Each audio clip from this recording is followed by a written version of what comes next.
keď tam ako oni rozprávali aj vo tej vláde, že akože treba pomôcť ľuďom, hej, takto, že v krízových situáciách alebo niečo, tak keď sa niečo napríklad také stane, nikto nepríde, hej.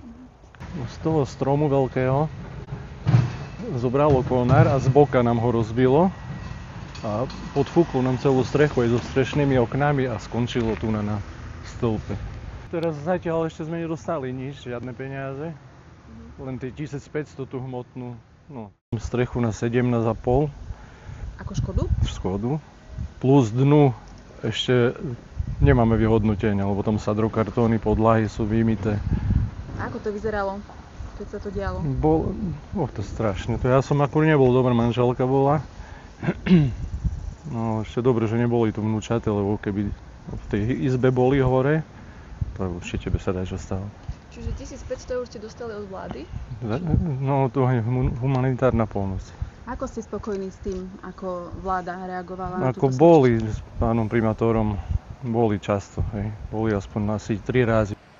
Kozub shodený, okno rozbité, tu konáre všade. Tam spadol strom? Áno.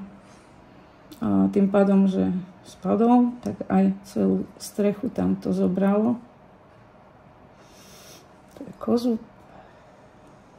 Tak toto vyzeralo. Ako reagovali dobre, len uvidíme, že čo ďalej, hej. Že ako nám pomôžu, koľko nám pomôžu a tak. Toto nám nepovedal nikto. Jak prišla tá smršť, no toto zlomok sekundy, len to tak zobralo celú strechu, hej. To bolo počuť.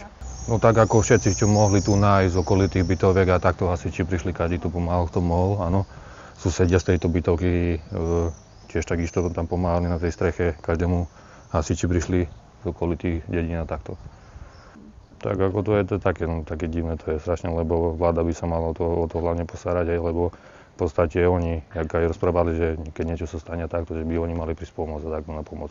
No ale celé mesto sa musí skladať, hej, celý okres, že by sa pomohli každému, čo sa aj strechy pootrhovalo a takto. Som bol napríklad na ich mieste, takže by v prvom rade by som, kebyže sa napríklad niečo také stalo, hej, tak by som sadol dal, tak by som to prišiel sem, aby som to riešil. Lebo to nestalo sa to len ako na tejto bytovke, ale aj v Kločách, každému strechy potrhovalo, hej, a tu na okolí takisto, hej. A teraz kopec ľudí je bez striech, majú len celý plachty a ďalej čo. Tak prišiel taký silný vietor a pozeráme, že už toto bolo... Na internete to bolo hneď už. To som videl z internetu, to ako letelo. Akurát vtedy som sa chystal do práce na nočnú, na 6. A z ničoho nič vietor a strhlo strechu. Kalamita. Na čo na to na opravu, tak poslanci viete, jak to. Nič. Čiže nič. Tak čo, pomohli, dali nejaké financie na opravu, tak určite mali tu prísť niekto z vlády, sa na to pozrieť a okamžite to riešiť. Pretože toto je neokladné, ne? Tam na čo čakajú ešte nejaké papierovačky. To mali hneď riešiť. No čo samozrejme.